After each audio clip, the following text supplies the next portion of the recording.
Welcome to Seattle Hall Pass Podcast, bringing you news and conversations about Seattle Public Schools. This week, we're reporting on the budget work session on October 17th. My name is Christy Robertson. And I'm Jane Tungstamel. And this is the second in a series of budget sessions for what's going to be a really difficult year ahead. The school district needs to figure out how it's going to cut $105 million for the 24-25 school year.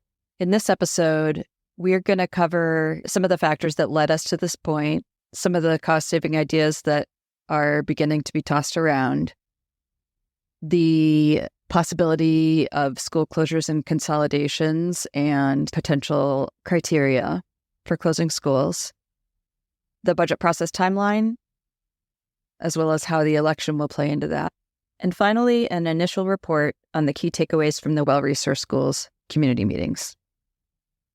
So let's set the scene. Why is this happening? There's a lot of reasons this is happening right now. The biggest reason is because the state doesn't fully fund K-12 education. Assistant Superintendent of Finance, Kurt Buttleman, did a good job of summing up some of the major influences. The state funds this school district and all school districts on the prototypical model, as it's called. And that applies generally to districts as large as Seattle, which is the largest, to Stehekin, which is the smallest. And there's some concessions for large and small districts, but generally the same model is used for districts from our size to really small. And it's deficient in many places. Special education is one that gets a lot of discussion in this room. Seattle School District has chosen to invest in special education in different ways over the years that are not funded explicitly by the model. Substitute hourly pay, it's my understanding, hasn't changed for decades from the model that funds the substitute teachers in the classrooms. So right there, just the number of substitutes and the variance in that pay is a deficit out of the gate. Transportation, impact of transportation here in Seattle is different than many other parts of the state. And then wages here in Seattle's a high cost of living area, and it hasn't quite caught up with what it costs to really have a living wage in Seattle. And then the other thing that happened was the decision on McCleary, which if you Google about it, you can learn all of its complicated history. But here's what he says about that. The McCleary decision was to fully fund the state of Washington's K-12 system, and it did some harm in the process of increasing funding in many different ways, one of which is that it limited the amount school districts can raise locally. What he's referring to here is that the legislature limits the amount school districts can collect through enrichment levies, which seems like a good thing because the state should fully fund K-12 education, right? But Seattle has what they call an enrichment levy called the EP&O. It stands for Educational Programs and Operations. And actually, 284 of the state's 295 school districts also have EP&O levies. That's 96% of school districts in the state. In theory, these levy dollars are supposed to go to enrichment, but in practice, they help pay for the shortfall in teacher salaries and support staff. It also helps make up the special education gap. As a result of the McCleary decision, and this is what he was referring to, the state limits the amount that Seattle Public Schools can collect from its enrichment levy to $3,000 per student. The voters actually approved more, so the school district leaves money on the table every year. Last year it was $10 million, and the year before it was $102 million. And that's just the bare tip of what McCleary did. Another thing that's causing a budget deficit is declining enrollment. Seattle Public Schools enrollment has declined nearly 5,000 students over the last period of time. That equates to tens of millions of dollars, but that also comes with costs. So if you have more students, there's more teachers. So it's not a one-for-one that if we filled that gap that we'd solve our deficit problem, because there are costs of educating all those students to come along with that. And then they also talked about some district decisions that put them in this position. One of those was the reliance on one-time funding, such as ESSER, which was a pandemic-related funding that came from the federal government that was supposed to help students with their learning loss. The ESSER funds were very helpful for school districts and other educational agencies, and I believe Seattle Public Schools is not alone in becoming somewhat reliant on some of that one-time funding that has disappeared. And that was $145 million in the last 3 or 4 years. Also, staffing has grown as enrollment has declined. And this is something that's happened across the United States in public school systems. We'll put a link to an article about it in the show notes. Liza Rankin explained how the state decides how many people to staff the schools with, and how Seattle Public Schools regularly staffs more than that. The state makes certain assumptions about this many students generates this many classroom teachers, principals, nurses, et cetera, et cetera. We in Seattle hire more than their correct number that they budget for. We also pay higher than the state allocates. So that's, again, twice structurally deficited in the amount and the number. So just to so we're behind from the beginning based on, and that's by design. I'm really appreciating Kurt Buttleman's frankness in talking about some of this stuff. He definitely seems like somebody who finds it reasonable that people want information and wants to help people understand things. And Chandra Hampson was frank about it too. Here's what she said. For us to really own why we are where we are, we need to be accountable for the lack of long-range planning. And so that's the part that I think is really critical in terms of when we make decisions now, when we fail to make decisions now, they're going to have impacts down the line. We are actually now at a place of having failed to do that for many years. And it's not about this board or prior boards. It is about making hard decisions at the right time. And at this point, the board directors and the staff started talking about general approaches to saving money and what their philosophy should be about that. So then they started talking about system efficiencies. Fred Podesta, who helps make up the budget, he brought up the 3-tier bell schedule, which affects how many buses the school district needs. It's probably single biggest dollar figure thing that we've talked about multiple years.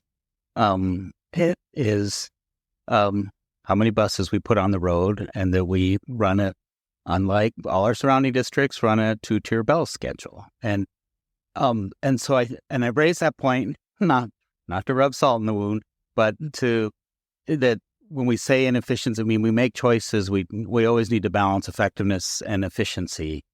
There were a couple other random things mentioned to save money. Lisa Rivera-Smith twice mentioned that the district could compost paper towels and save up to $200,000. And Buttleman said that the central office was thinking of getting a time clock, which seems incredible that they don't have something as basic as that. Brandon Hersey and Michelle Sarju weren't at the meeting, so we didn't hear from them. Director Hampson broached the subject of ideas that don't normally get talked about because they feel too big and too scary and are too politically fraught. There are some really major characteristics of this district that I'm not convinced represent the vision and values.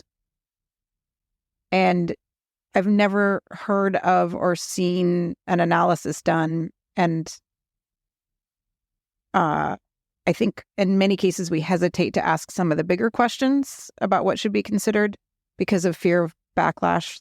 And in the following clip from a few seconds later, when she says school choice, she's talking about option schools. I would love some expert fiscal analysis from our staff and any other folks that you convene with about whether or not we consider really large-scale decisions, cost-saving measures like, let's just say, for example, that if we got rid of school choice, this district would save a ton of money. And I would like to know, is that something that we should be considering? Director Hampson brought up the history of option schools a couple of times during the meeting, and here's an example of what she says about that.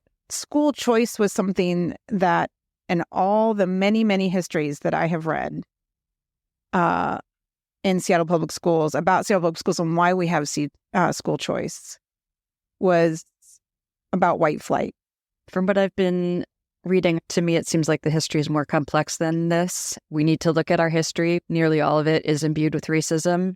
We need to look at the value that things play today. We need to look at the problems with all of our different kinds of schools. We need to try to improve things.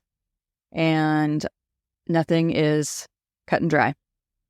But as an advocate for kids who are neurodivergent or queer or perceived as behavior problems, kids of all different races and socioeconomic categories, and all over our district, to often get bullied and neglected at school and disciplined and thrown away. I just need to always put in a plug for carefully looking at those populations before you carte blanche decide that every aspect of option schools is racist and the only solution is to eliminate them. Yeah, thanks, Christy. I'm also not convinced it would save money to close option schools, so I'm glad she's asking for an analysis. Also, part of the Seattle Public School budget calculus is not only are they trying to make cuts, but they also want to figure out how they can bring more money into the district. And while I do see the point of view that they don't want to cater to who they consider the most privileged people are, at the same time, one of the ways you could bring money into the district is by offering different types of programming that will hopefully attract families that might not opt for public school otherwise. And again, you have to weigh the costs versus the benefits. And actually, that leads into the really interesting discussion they had about whether there should be fences put around any set of like baseline promises to families at schools about what we are not going to cut. Director Harris kicked off this discussion. We've never really agreed on baselines, and I appreciate the work that's being done with respect to well-resourced schools. But towards that end, can we hold portions of our budget harmless? Can we say you don't get to take any more money out of librarians? Cutting some of her comments for time here. We just went through hell on over 50 schools rebalancing in mid-October, and I believe that was to capture $3.6 million. And $3.6 million doesn't even make it onto this spreadsheet. The 50 schools were hugely impacted. And here's another piece we wanted to play. But where is it that we say we are not touching X? Or that we already had an incredibly painful discussion about bell times last year? And I'm sorry, because you got caught in the crossfire there, Fred. And I have a little bus for you at home. But you heard us, and you changed your strategies, or actually maybe your tactics at that point. What do we consider so sacrosanct that we won't mess with it anymore? Liza Rankin, Chandra Hampson, and Superintendent Brent Jones all had good answers for her. Here's Vice President Liza Rankin. So we've been in the don't touch that or that or that or that. We haven't been in the this is what we expect for our kids. This is what we expect as part of basic education at any neighborhood school. And then here are the things that we know you can't violate on the way to that. Staff, tell us what our options are within those things. We've gotten so used to operating in the only we can't that it's no wonder everything is reactionary, because we don't say, here's what we expect, here's what we want. That doesn't mean I want this thing and this thing and this thing and this thing. That means zooming out and saying, what do we expect as a community for our students from our public education system? And then what will it take to provide that to all of our students? And that's why I am the the consolidation thing, there's not a list because we haven't been, if we could say you can't close any schools and we could find a way to afford, no, we could do that. It would be irresponsible to say that that's not a possibility because we could pay to keep all those schools open.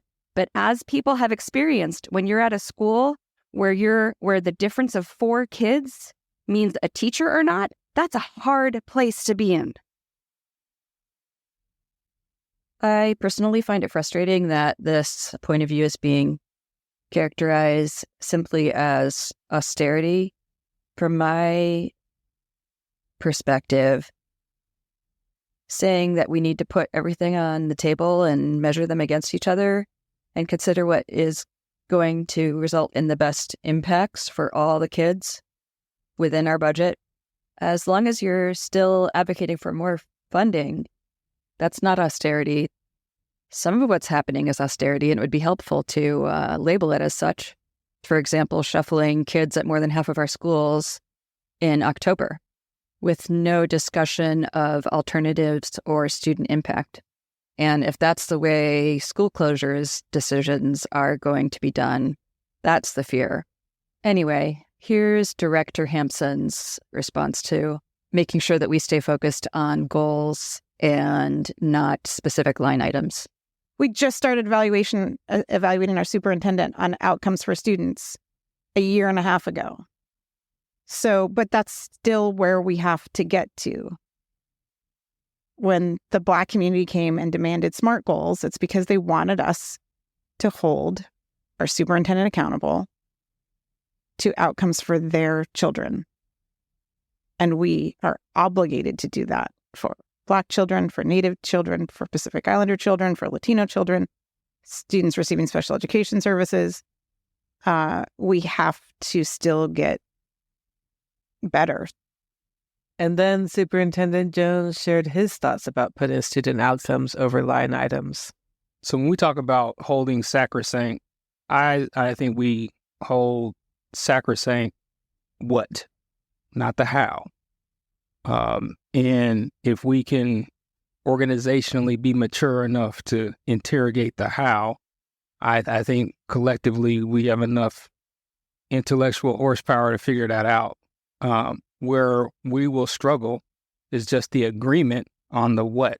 And so if we are truly wedded to creating student outcomes for students of color, further some educational justice as something that we have put and codified in policy and in language and a charge, then we draw a circle around that and say that's sacrosanct.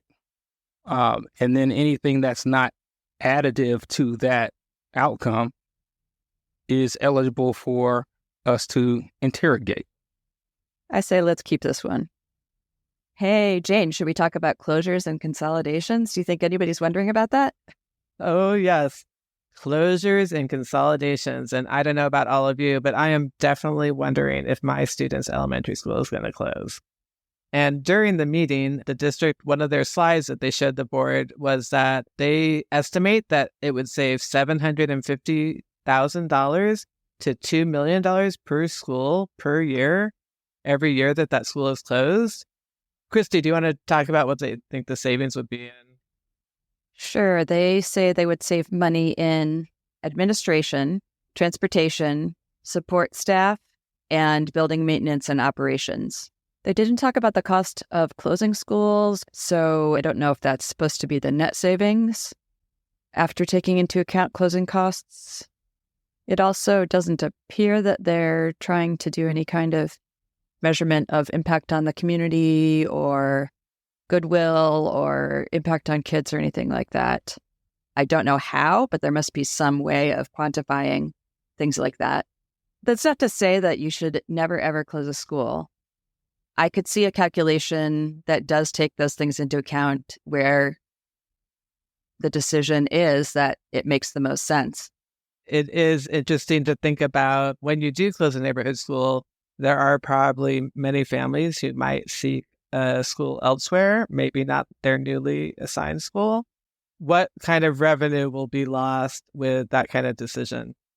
And they say the savings would be primarily in administration, which I think is referring to the principal's salary. Mm-hmm. And then they talk about transportation. So I'm not sure how they're going to save money on transportation, because if students now can't walk to their neighborhood school, how is that going to save money on transportation?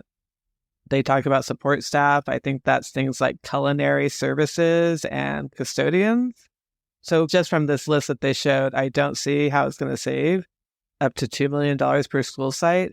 Dear Seattle School District, please lend us Kurt Buttleman for an interview of approximately 1 hour, wherein he can explain to us how the budgeting formulas work around closing schools. We would very greatly enjoy that, and we would be very nice to him. Thank you.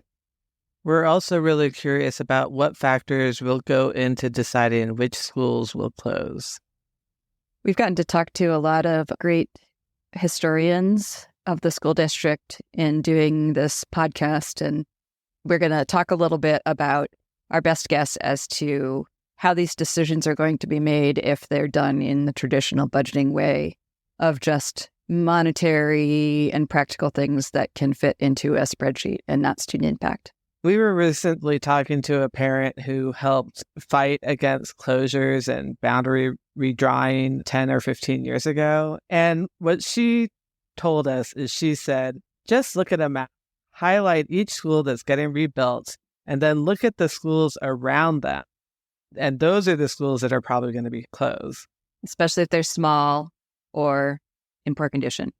So by this formulation, again, the 3 factors for potential closure are small student population, building in poor condition, and a nearby rebuild. I printed out a map, and I will link to it in the show notes. And I highlighted on the map current or future rebuilt buildings. So these might be the ones that students are consolidated into from nearby schools. Exactly. And they are Alki in West Seattle, Montlake. In the north end, we have John Rogers, James Baldwin, which was formerly Northgate, and also Viewlands. And all of these schools have fewer than 300 students, yet their new buildings will have capacity for 500 or 650 students. Some other schools that have been recently rebuilt or remodeled with extra capacity are Kimball, West Seattle Elementary, Genesee Hill, Loyal Heights, Arbor Heights, and Olympic Hills. For each of these, do they each have obvious schools right near them? Like, do you have big red X's on your map? Well, Viewlands is near North Beach, so I can see North Beach being consolidated into Viewlands, and also perhaps some boundary redrawing. Broadview Thompson, K through 8, is adjacent to both James Baldwin and Viewlands, which both opened this year with half-empty rebuilt buildings. John Rogers is just now starting to be rebuilt. It's near Cedar Park and Sacagawea. And both of those schools also have a poor quality building condition. So they're kind of on the chopping block for 2 reasons. Mm-hmm. And then, of course, Montlake. Montlake is being rebuilt. Montlake is near 3 schools with fewer than 300 students: McGilvra, Stevens, and Lowell. West Seattle Elementary, recently they added on an addition that increased capacity a lot. And some schools near there are Sanislo, Rocks Hill, and Highland Park. All of those schools have fewer than 300 students. And so I think basically what will happen is they will close schools and then also redraw boundaries. Mm-hmm. Interesting, not many of these are on the south end. Actually, there is one school in the south end that was recently rebuilt, and that's Kimball. It has a larger capacity now. My guess is that the board and the school district will protect the south end from closures because they don't want to disrupt the learning for students furthest from educational justice, and that would be in line with their goals, as we heard earlier. But there's also a lot of schools in the south end that are fewer than 300 students, and they are Rising Star, Wing Luke, MLK, Graham Hill, Dunlap, and also Rainier View. Some other schools that we haven't mentioned yet with fewer than 300 students are Sandpoint, Decatur, Concord, Hay, Dunlap, Madrona, Queen Anne, View Ridge, Laurelhurst, and Leschi. And as they say, there's not a list, but when you think of these three factors, the number of students, if the school is near a current or future rebuild, and building condition, it's pretty easy to come up with a list. And there is a chart on building condition, and among the highest scores, which the higher the score, the worse the building condition, is Sacagawea, View Ridge, North Beach, Wedgwood, Salmon Bay, and Catherine Blaine. In a previous episode, we talked about the board policy for school closures, which it does seem like they are following. And it involves visiting any school that might be slated for closure. And we will put a link to that policy in the notes. And if you want to hear more of when we discussed that, it was in episode 1. It was in episode 1 of the Seattle Hall Pass podcast. We should go listen to that and see if we sound like babies. So, but they will have hearings at each school that will potentially be closed. So if you're worried about that, please know that you'll have a time and a place to make sure your voice is heard. Okay, so let's leave the closures and consolidations conversation there. There may be a list as soon as November 15th at the next budget meeting. This is the second step of a 10-step process that will extend throughout the year in developing the budget. Definitely appreciate that they're being methodical about this and making their process clear. Yes, that's true. So thank you for that. A very interesting thing about this budget cutting is that we are having an election on November 7th. So this process is going to be done partly by the current board and then also by the new board that's voted in. Vivian Song is on the current board and her term is also going to be 2 more years. So she was wondering, how is this going to work out? And here's what she asked the staff. I think that this year's election adds a little bit of a wrinkle because it will be this board that is getting the presentation on the resolution. The resolution will be introduced to this board and we'll be discussing potential changes to it. But then it's the new board that actually votes on it. And I'm wondering when those new board members would have opportunity to give input since they're voting on it. The resolution that Vivian Song is talking about is a budget resolution that the staff is going to present to the board on November 15th. Kurt Buttleman weighed in on this and explained the thinking of why they're doing this now and not waiting until the new board is elected. When we put this together, we were with full awareness of that election question. So appreciate bringing that up and the gravity of it. We decided, and again, as Fred said, this is all subject to change as required, but we decided if there were going to be things that impacted families and kids, we wanted to give as much room for that. What Kurt Buttleman means by that is that the school district needs enough time to inform families about possible school closures. As we mentioned before, they have to have community meetings at each site that may be closed. And so then Lisa Rivera-Smith asked about community input. Let's listen to what she asked and how Brent Jones answers. We always hear from community about things that they value and want us to prioritize and protect. Where in this timeline would that come into play? Say that we want to give you direction that we protect funding for XYZ. Is that in the resolution? Because it sounds like that's going to be a staff written resolution based on your proposal, not necessarily our desires directly, at least. So where would that be the opportunity in here for us? Well, part of the well-resourced schools dialogue is certainly informing where we're going to go. And so if that's in conflict, if you will, with the board's vision, I think there's a time to reconcile that between when we introduce the resolution and when there's adoption.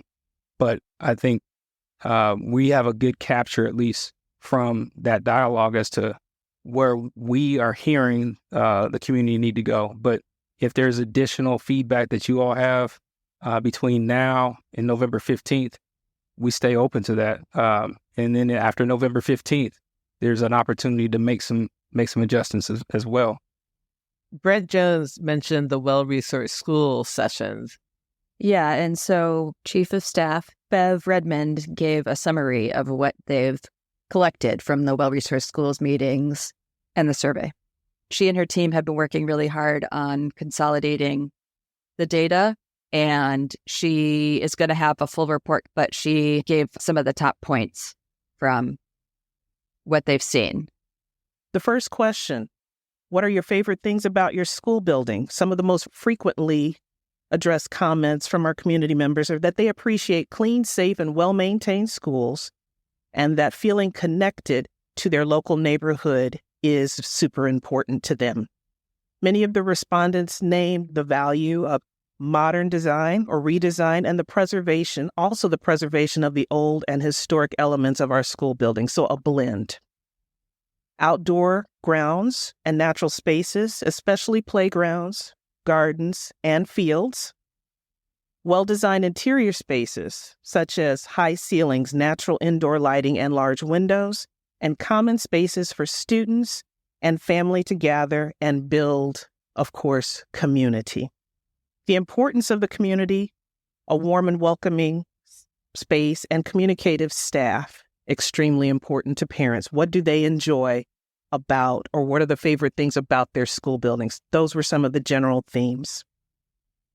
How do we make resources and services at each school stronger? The community emphasized the importance of the creative and performing arts programs that we have, as well as K-12 sports and athletics. Again, many of the respondents named the importance of before and after school activities, childcare for working families, and student learning enrichment.